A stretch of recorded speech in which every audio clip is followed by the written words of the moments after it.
दोस्तों, अगर आप और अच्छी नींद चाहते हैं तो हमारी प्यारी सी ऐप नींद को इंस्टॉल करें। इस ऐप पर आपको एक्सक्लूसिव स्लीप स्टोरीज़ मिलेंगी और आप बिना यूट्यूब प्रीमियम के भी इन स्टोरीज़ को बैकग्राउंड में सुन सकेंगे। इंस्टॉल करने के लिए आप हमारी वेबसाइट neend.app पर ज़रूर आइए और अच्छी कहानियाँ, स्लीप म्यूज़िक, कुछ टिप्स सुनने के लिए इस चैनल को सब्सक्राइब कीजिए।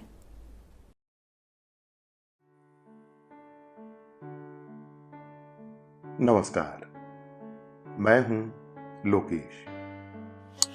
आज सुनिए स्लीप स्टोरी रस्किन बॉन्ड्स पतंगवाला।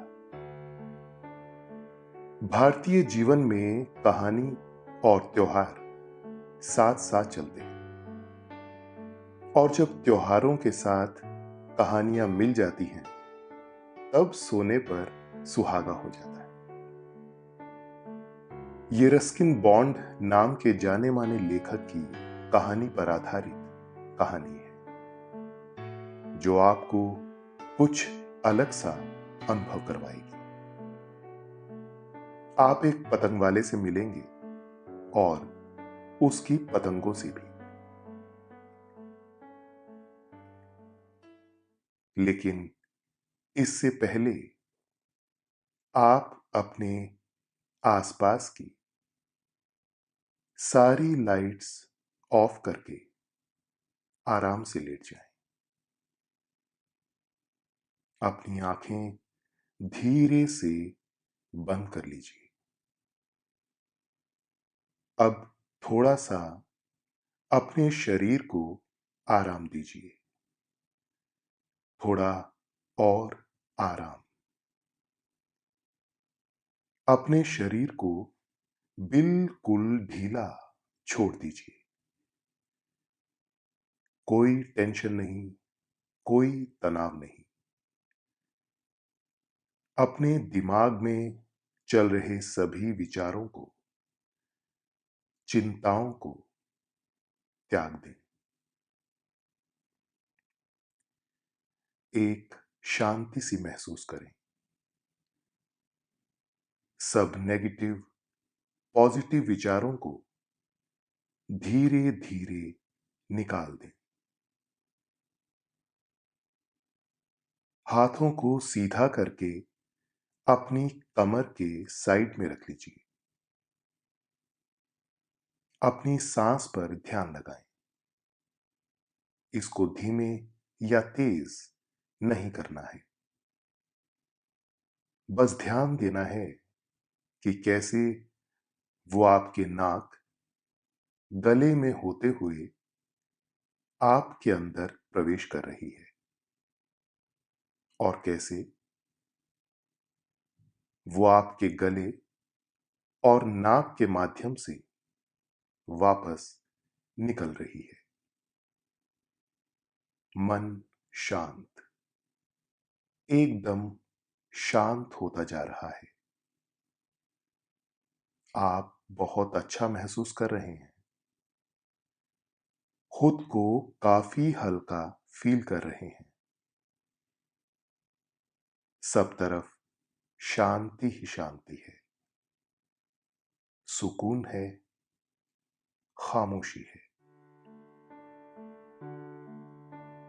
हमारे भारत में कुछ बातों की अहमियत सबसे ज्यादा है। कुछ बातें ऐसी होती हैं जो सबके लिए अलग अलग होती हैं, पर कुछ ऐसी भी हैं जो सबके लिए समान है। सभी उसे पसंद भी करते हैं, सभी उससे रिलेट भी करते हैं, सभी की यादों में भी शामिल होती हैं। सभी के उनसे कोई ना कोई किस्से जुड़े होते हैं और सभी का उसे अपनाने का तरीका अलग अलग हो सकता है। वो सारी अहम बातों में से हम दो के बारे में बातें करेंगे। एक तो है कहानियां किस्से, अफसाने और दूसरी है त्योहार।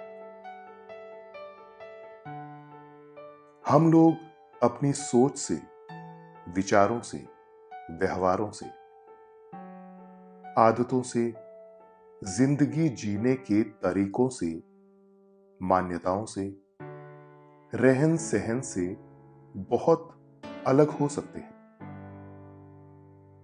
पर कुछ बातें हमें आपस में एक कर देती हैं। हम सब वहां आकर एक ही जमीन पर खड़ा हुआ महसूस करते हैं, जैसे त्योहार और कहानियां। ये दोनों हम सभी को समान रूप से पसंद हैं और हमें ये आपस में जोड़ती है। किसी छोटे से बच्चे के लिए कहानियां खजाना है, जो उस बच्चे के दादा दादी, नाना नानी या मां उसके लिए खोलते हैं। और हर बच्चा खजाने को पाकर बहुत खुश होता है। बच्चों को कहानियां सुनना भी बहुत पसंद है और सुनाना भी। बचपन में हम हर किसी से दिल से जुड़े होते हैं। हमें सब पर विश्वास होता है। हमारी आंखें इस दुनिया को अलग नजरिए से देखती है। हम छोटे होते हैं तो सारी कहानियां सच्ची लगती हैं। कल्पनाओं और असलियत के बीच ज्यादा अंतर नहीं होता है। जो भी दिल को भा जाए, दिल वहीं चला जाता है। जो भी अच्छा लग जाए, उसी को पाने की ख्वाहिश पैदा हो जाती है। दोस्तों, अब से आप bedtime stories, guided meditations, relaxing music, इन सब का आनंद नींद ऐप पर ही उठा सकते हैं। बचपन में तो चांद भी दूर नहीं लगता और पूरा भरोसा होता है कि हम एक दिन उसे पा ही लेंगे। दादी, नानी जो भी हमें कहानियां सुनाती थीं, सब कुछ सच्चा लगता था। मुझे याद है जब मैं छोटा था तो नानी मुझे अक्सर एक कहानी सुनाया करती थी। कहानी कुछ यूं थी कि आसमान पर जो चांद है वो असल में परियों की दुनिया है। परियां जुगनू की तरह चमकती हैं और जब बहुत सारी परियां कहीं हों तो वो सारी जगह जगमग हो जाती है। चांद इसीलिए ही चमकता है क्योंकि वो परियों की दुनिया है। सारी परियां दिन में सोती हैं और छुप कर रहती हैं और रात में उठ जाती हैं। इस वजह से चांद रात में चमकता है। उनमें से कुछ परियां यहां नीचे हमारी जमीन पर भी आती हैं और तुम जैसे छोटे छोटे बच्चों को सोता हुआ देखती हैं और फिर तुम्हारे सपनों में चली जाती हैं और सुबह होने से पहले, तुम्हारे उठने से पहले फिर से चांद पर चली जाती हैं। जब भी तुम्हें परी के सपने आते हैं, वो परी असली होती है। फिर मैं नानी से पूछता था कि जैसे परियां हमारी जमीन पर आ जाती हैं, क्या हम चांद पर नहीं जा सकते? नानी कहती, जा सकते हैं, पर जब परियां चाहें। और वैसे भी परियां चांद का टुकड़ा ही तो होती हैं, तो एक तरह से जब तुम्हारे सपने में परी आती है या जब तुम सो जाते हो, तब परी खिड़की से तुम्हें देखती है। चांद के टुकड़े जुड़कर ही चांद बनता है, यानी कि ये सब परियां जब साथ होती हैं तो चांद चमकता है। इस वक्त तो हमें ये पता है कि ये सब कल्पना थी, पर आज भी ये कितनी खूबसूरत है। और जब हम छोटे थे और ऐसी कहानियों को नानी दादी से सुनते थे तो कितनी सच्चाई लगती थी। वैसे भी कहा जाता है कि कल्पनाओं और असलियत में सिर्फ हमारे दृष्टिकोण या सिर्फ हमारे नजरिए का फर्क होता है। ऐसी ही कहानी पर जावेद अख्तर जी का एक शेर भी है कि मुझको यकीन है सच कहती थी जो भी अम्मी कहती थी। मुझको यकीन है सच कहती थी जो भी अम्मी कहती थी। जब मेरे बचपन के दिन थे चांद में परियां रहती थी। कहानियां हम सब की जिंदगी का अटूट हिस्सा है और जिंदगी भी एक कहानी ही है। इस दुनिया में सबसे बड़ा कोई कहानीकार है तो वो ईश्वर है। ईश्वर कितनी कहानियां रोज लिखता है। कहते हैं हम सब ईश्वर की संतान हैं और हम दुनिया में इतने सारे लोग हैं, पर किसी की भी कहानी एक दूसरे से नहीं मिलती। तो ईश्वर से बड़ा कोई कहानीकार नहीं हो सकता। हम भी अगर गौर से देखें तो हम सब की जिंदगी में भी कहानियों की भरमार है। हमारी जिंदगी की कहानी, जिंदगी की कहानी में भी कई छोटी छोटी कहानियां, हमारी जिंदगी में होने वाली घटनाओं की कहानी, उन लोगों की कहानी जो हमसे मिले, जुड़े और जिन्होंने हमें अपनी कहानी सुनाई, उन लोगों की कहानी जो हमने किसी और से सुनी है। ऐसी ही कहानियों से और लोगों से जुड़कर अनगिनत हो जाती हैं और ये सिलसिला चलता रहता है। हम बात कर रहे थे कहानियों और त्योहारों की। हमारे यहां त्योहारों की भी कहानियां होती हैं और अलग अलग जगह के अनुसार उसे मनाने का तरीका भी बदल जाता है। तरीके बदलने के बाद भी कुछ बातें हमेशा समान होती हैं। जैसे दिवाली पर दिए जलाना या पूजा करना। होली सारी ही दुनिया में रंगों के नाम से जाना जाता है। भारत की जनता की प्रकृति या यहां के लोगों का नेचर उत्सवी है, जो हर छोटी से छोटी बात को या छोटे से छोटे दिन को सेलिब्रेट करना चाहते हैं। और कैसे सेलिब्रेट करना है ये भी जानते हैं।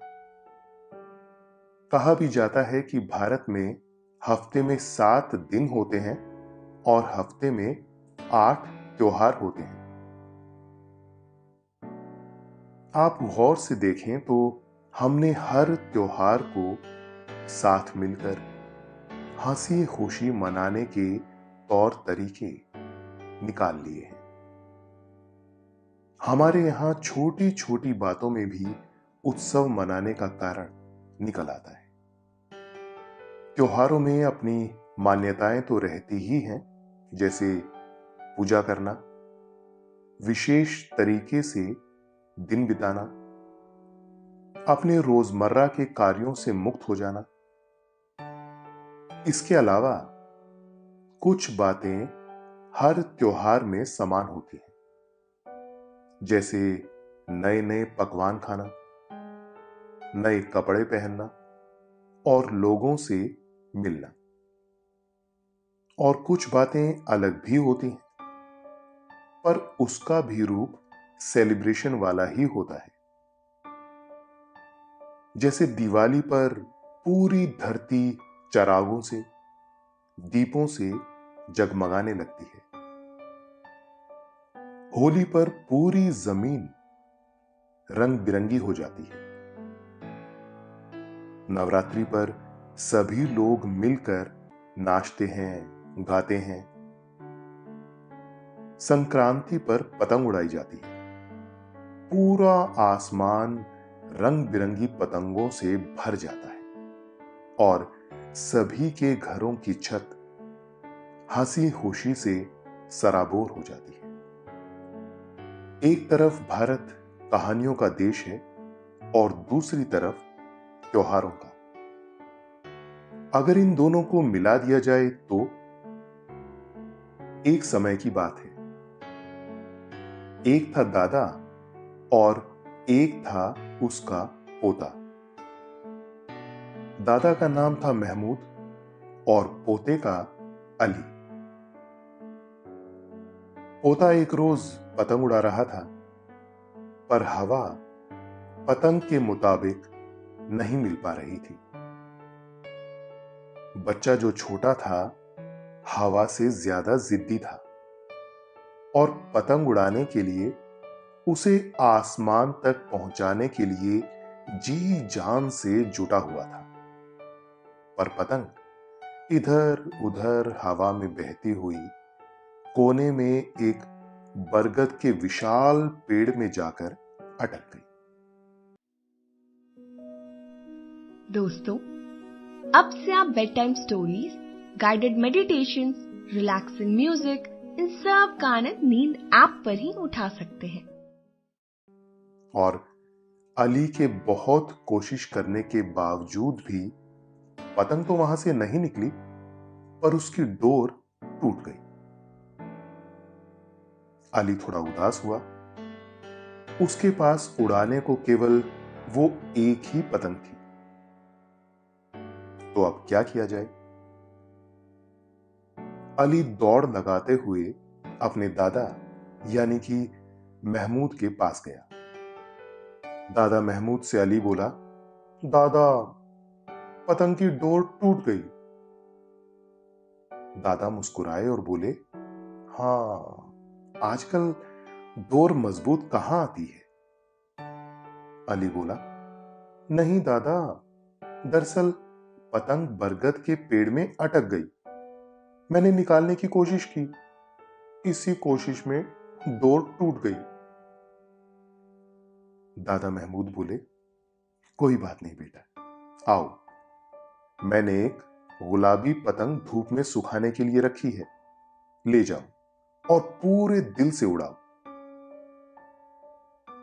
अली ने पतंग ली और पूरी खुशी से दादा के गले मिला और दौड़ लगाकर एक छोटे से मैदान में पतंग उड़ाने के लिए चला गया। दादा महमूद पुराने दिनों में, पुरानी यादों में खो गए। वो सोचने लगे कि जहां अली गया है, वो मैदान पहले कितना बड़ा हुआ करता था। अब तो उस बड़े से मैदान को शहर ने निगल लिया। दादा महमूद अपनी जवानी में पतंग बनाकर बेचने का काम ही किया करते थे और उन्हें ये काम कभी काम लगा ही नहीं, क्योंकि उनके लिए तो ये आनंद का विषय था। उन्होंने सोचा, कैसे सब कुछ इतना जल्दी बदल जाता है। पहले लोग कितनी पतंग खरीदते थे, उड़ाते थे, पर अब सब कहीं और ही बिजी हैं। पता नहीं सब कहां जाना चाहते हैं। आसमान में उड़ने की किसी के पास फुर्सत ही नहीं है। दादा महमूद पतंग बनाने का काम ही करते और वो काम बहुत चलता, पर वक्त के साथ कम होते होते पतंग बनाना लगभग बंद ही हो गया और वो जगह जहां वो पतंग बनाते थे उसे एक कबाड़ी वाले को दे दी। पहले तो आसमान में बादलों से ज्यादा पतंगे होती थी। लोग शर्त लगाते थे कि हरी वाली नीली वाली को काट देगी तो मैं तुझे ये दूंगा, पर अब सब कोई और जरूरी काम में लग चुके हैं। दादा महमूद सोचते कि पहले तो आम लोगों से लेकर खास लोग सब पतंग के दीवाने थे। नवाब साहब भी समंदर के किनारे अपने दोस्तों के साथ पतंग उड़ते हुए देखने का आनंद लेते थे और सारे ही शहर का माहौल नाचता गाता खाता पीता और पतंग उड़ाता। क्या जिंदगी थी। अब सारे लोग इतने व्यस्त हैं कि छोटी छोटी चीजों में उन्हें खुशियां दिखाई ही नहीं देती, जैसे नदी में पैर डालकर बैठना या फिर पतंग उड़ाना। महमूद सारे शहर में महमूद पतंग वाला के नाम से मशहूर थे। उसकी बनाई कुछ खास पतंगें महंगे दामों में बिकती थी। नवाब साहब के कहने पर एक बार महमूद ने उनके लिए एक खास पतंग बनाई थी। महमूद ने पतंग में कागज और घास का इस्तेमाल कर कर उसे सांप जैसा आकार दे दिया था। पतंग भारी थी, इसलिए सिर्फ महमूद ही उसे उड़ा सकता था। वो पतंग उड़ी तो ऐसा लगा जैसे सांप हवा में तैर रहा है। महमूद ने कई पतंगे बनाई जिसकी आकृतियां विचित्र हुआ करती। फलों की आकृति की पतंग, पत्तियों की, फूलों की आकृतियों की पतंग, ड्रैगन पतंग। इन सभी आकृतियों की पतंगों को उड़ाना सबके बस की बात नहीं थी। दादा महमूद ये पतंग उड़ाते और उन्हें पतंग उड़ाते हुए देखने वालों की भीड़ जमा हो जाती। कितनी ही पतंग को दादा महमूद बहुत ऊपर ले जाते और फिर आसमान में आजाद कर देते। ऐसा करके वो खुद को भी कुछ देर के लिए पूरी तरह आजाद महसूस करते थे।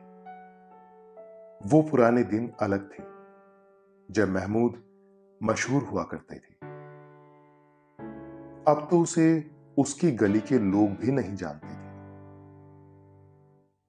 पहले गली में जगह भी हुआ करती थी, पर अब इतने लोग वहां आकर बस गए हैं कि कोई किसी को नहीं जानता। महमूद से मिलने जुलने भी अब कोई नहीं आता। सच तो यह है कि महमूद के सारे रिश्तेदार दूर कहीं रहते हैं। एक बेटा था, उसी शहर में घर के पास ही रहता था।